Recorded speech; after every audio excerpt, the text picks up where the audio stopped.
बात है जब हाओगू टीम को जंगल में एक गहरा और रहस्यमयी टियानकंग यानी विशाल गड्ढा मिला। और जैसे ही वो नीचे गए, वहां से उन्हें कई पुराने जमाने की रहस्यमयी कलाकृतियां मिली। टीम के कैप्टन ने जैसे ही इन कलाकृतियों को देखा, उसने अंदाजा लगा लिया, यहां नीचे कोई बहुत बड़ी, बहुत पुरानी कब्र जरूर छुपी है। और बस फिर क्या था, उसने पूरी टीम को इकट्ठा किया और खुद उस गड्ढे में नीचे उतरने की तैयारी कर ली। लेकिन तभी गांव का मुखिया भागते हुए आया और चिल्लाया, मैंने पहले ही मना किया था, उस जगह को मृतकों की आंख कहते हैं। वहां 1000 साल पुरानी दुष्ट आत्मा कैद है। लेकिन कैप्टन इन बातों पर यकीन नहीं करता था। वो सिर्फ साइंस पर भरोसा करता था, भूत प्रेतों पर नहीं। टीम जैसे ही लिफ्ट से नीचे पहुंची, उनकी आंखें फटी की फटी रह गई। हर दीवार पर अजीब सी पुरानी चित्रकारी और अंदर एक विशाल पत्थर की मूर्ति, फुजिए वोंग यानी शापित राजा की। कैप्टन देखो, ये वही है हैनलॉन्ग की मुट्ठी वाली मूर्ति। अब सबको पक्का यकीन हो गया, वो सही जगह पर आ गए हैं। लेकिन असली दिक्कत अब शुरू हुई। कब्र के दरवाजे पर एक रहस्यमयी ताला था, जिसे कोई नहीं खोल पा रहा था। इसी बीच टीम का एक मेंबर लालच में आ गया। उसने चुपके से राजा की मूर्ति से ड्रैगन हेड यानी नाग का सिर उठा लिया। और तभी बूम, पूरी कब्र में जोरदार कंपन हुआ। दीवारें हिलने लगी, पत्थर गिरने लगे, सब कुछ टूटने लगा। भागो, जल्दी बाहर निकलो, कैप्टन चिल्लाया। लेकिन जब तक वो भागते, ऊपर से गिरे एक विशाल पत्थर ने रास्ता बंद कर दिया। अब वो 8 लोग अंदर ही फंस गए और हमेशा के लिए गायब हो गए। 10 साल बाद एक अमीर बिजनेसमैन ली ने एक लड़के को ढूंढ निकाला। उसका नाम था चांग फेंग, खोए हुए कैप्टन का बेटा। उसने जांग को एक रहस्यमयी चीज दिखाई। वो वही ड्रैगन हेड था जो कब्र से निकाला गया था, और वही था असली चाबी उस दरवाजे को खोलने की। ली ने कहा, तुम्हारे पिता सब गायब नहीं हुए थे। मैं एक को जानता हूं। 3 दिन बाद तुम्हें उससे मिलवाता हूं, फिर सारी सच्चाई सामने आ जाएगी। जांग फेंग अपने दोस्तों एजिया और याओजी को साथ लेकर ली के साथ माको गांव निकल पड़ा। लेकिन वहां पहुंचते ही एक बड़ा झटका मिला। उन्हें मिला वो एकमात्र टीम मेंबर जो बचा था। लेकिन अब वो पागल बन चुका था, और जो ड्रैगन हेड ली के पास था, वो उसी टीम मेंबर ने कभी टियानकंग से लाकर दिया था। गांव के बुजुर्गों के मुताबिक उसकी आत्मा उस पिट में किसी दानव ने खींच ली थी। लेकिन झांग को इन सब पर यकीन नहीं था। उसका मानना था कि वो दानव असल में कोई अजीब और खतरनाक जीव है, कोई रहस्यमयी प्रजाति। गांव का बुजुर्ग उन्हें नीचे वापस ले जाने के लिए अपनी पोती को गाइड बनाकर भेज देता है। अब क्या झांग अपने पिता को ढूंढ पाएगा? क्या वो फिर से उस शापित कब्र का दरवाजा खोल पाएंगे, या फिर इतिहास खुद को दोहराएगा? A 2 movie explanation in Hindi. Zhang Feng और उसकी टीम आखिरकार पहुंच गई उसी रहस्यमयी टियानकंग के गड्ढे के पुराने रास्ते पर, जहां सालों पहले उसकी पिता की टीम गायब हो गई थी।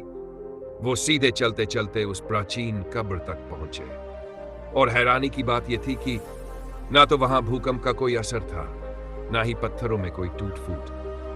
यहां तक कि वो पत्थर की मूर्ति जहां से पहले ड्रैगन हेड निकाला गया था, आज भी वैसे की वैसी खड़ी थी, बिल्कुल वैसी जैसी सालों पहले थी। लेकिन असली बाग का मुख्य दरवाजा, जहां अभी भी वही ड्रैगन शेप लॉक लगा हुआ था, जो किसी आम आदमी के बस की बात नहीं था। जांग साहब, अब आगे आप ही की बारी है, ली ने कहा। अगर आपसे ये ताला नहीं खुला, तो हम सबका यही आखिरी सफर है। लेकिन झांग के लिए यह कोई नया खेल नहीं था। उसे मालूम था ड्रैगन के 9 बेटों को उनकी पसंद की जगह पर रखना है। धीरे धीरे उसने सभी मूर्तियों को घुमाना शुरू किया, और जैसे ही आखिरी मूर्ति सेट हुई, भारी दरवाजा धड़ाम से खुल गया। लेकिन वो अंदर ज्यादा दूर नहीं बढ़े थे कि याओजी ने जमीन पर छिपा एक ट्रैप दबा दिया, और फिर दनादन जमीन से 2 ऑटोमेटिक क्रॉसबो बाहर आ गए, तीर बरसाने लगे। सब लोग तेजी से पत्थरों के पीछे छिपे, लेकिन ये अनगिनत तीर कब रुकेंगे, किसी को पता नहीं। एजिया ने देखा कि ली की बंदूक जमीन पर गिर गई है। वो छत से उठाकर निशाना लगाती है, और एक सटीक गोली ने क्रॉसबो के मैकेनिज्म को तोड़ दिया। तूफान थम गया। अब वो आगे बढ़े और पहुंचे एक मिस्ट्री रूम में, जहां 12 चाइनीज जोडियक की पत्थर की मूर्तियां लगी थी। दीवारों पर अजीब भाषा में कुछ संकेत थे, और उन्हीं संकेतों को पढ़कर झांग ने ड्रैगन और डॉग की मूर्तियों को आपस में बदला, और दरवाजा खुल गया। उन्हें लगा कि अब उनका सामना शापित राजा फुजिए वोंग से होगा। लेकिन तभी कुछ तो पीछे से धीरे धीरे हिलने लगा। पेड़ की एक जड़ धीरे धीरे खिसकती हुई एक आदमी की गर्दन में लिपट गई और उसे हवा में उठा लिया। सिर्फ कुछ सेकंड्स में वो जड़ें उसके गले से घुसकर पूरी बॉडी को खाली खोल बना देती है। डरे हुए सभी लोग लाश छोड़कर भागते हैं और जैसे ही रास्ता खत्म होता है वे पहुंचते हैं एक अजीब सी अंडरग्राउंड जंगल जैसी दुनिया में, एक छिपा हुआ भूमिगत साम्राज्य। झांग समझाता है, ये जो हमें अटैक कर रहे हैं ये ब्लड जेड वाइन्स हैं। एक खास पत्थर से बने होते हैं जो हमारे खून में मौजूद आयरन को महसूस करते हैं। लेकिन उसकी बात पूरी भी नहीं होती कि एक विशाल छिपकली चट्टान के ऊपर से झपटती हुई नीचे कूदती है। टैंक जैसी भारी बॉडी एक ही झटके में सबको 2 फीट दूर फेंक देती है। एक आदमी बंदूक निकालता है, गोली चलाता है, लेकिन गोलियां उस छिपकली की मोटी खाल को तक नहीं चीर पाईं। छिपकली ने उसे दीवार पर पटक कर मार डाला। बाकी लोग बस भागते हैं, लेकिन वो दरिंदा पीछे पीछे आ जाता है। एक आदमी फिसल जाता है और अगली ही पल छिपकली का पैर उस पर चटाक सीधे मांस का कीमा बना दिया। दूसरा जो बचने की कोशिश करता है उसे छिपकली ने जिंदा चीर डाला। अब बचे हुए लोग तय करते हैं टीम को 2 हिस्सों में बांट दो। जांग फेंग और एडी एक रास्ते से भागते हैं कि वो खतरनाक विशाल छिपकली पेड़ से कूदकर एक बार फिर उस पर झपट पड़ी, लेकिन झांग फेंग ने फुर्ती से एजिया को धक्का देकर दूर गिरा दिया और छिपकली का हमला खाली चला गया। दूसरी तरफ ली और याओजी भागते भागते एक शानदार और भव्य कब्र के अंदर पहुंच गए। जैसे ही उन्होंने चारों तरफ देखा उन्हें मिला एक गुप्त लॉक जो उसी कब्र का दरवाजा खोल सकता था। वो बिना वक्त गंवाए सीधे अंदर घुस गए छिपकली से जान बचाने के लिए। लेकिन तभी चांग फेंग और एजिया भी पीछे पीछे वहां पहुंच गए। ली को डर था कि ये दोनों उसे भी खतरे में डाल देंगे, तो उसने प्लान बना लिया। इन दोनों को छिपकली के साथ बाहर ही छोड़ दिया जाए। वो आगे बढ़ ही रहा था दरवाजा बंद करने, लेकिन तभी याओजी ने उसे पीछे से धक्का मारा और सबके सब दरवाजा बंद होने से ठीक पहले अंदर कब्र में पहुंच गए। अब जब सब अंदर सुरक्षित थे तभी एक भयानक सच्चाई सामने आई। ये वही जगह थी, फुजिए वॉन की असली कब्र। ली ने अपनी जेब से निकाला ड्रैगन हेड और उसे कब्र के अंदर लगे लॉक में डाल दिया।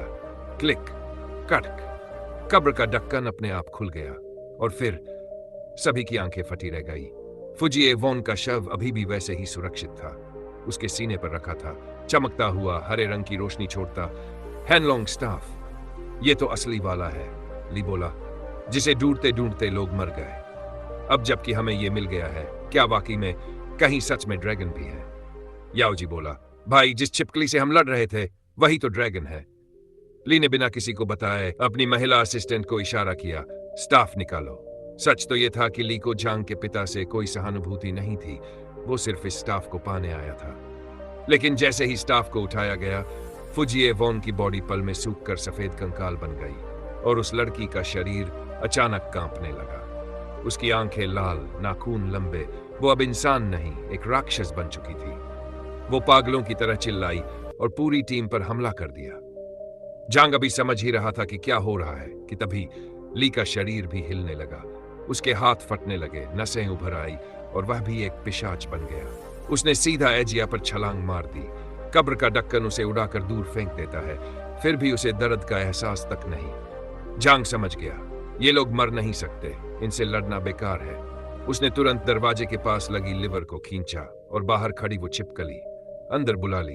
अब एजिया समझ गई प्लान।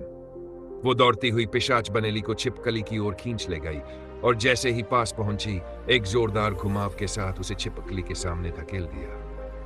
अब भुगतो। छिपकली ने एक चपटे में ली को उठा लिया और फाड़कर चबाना शुरू कर दिया। भागो, अब वक्त नहीं है, चांग चिल्लाया। चलो उठो जल्दी।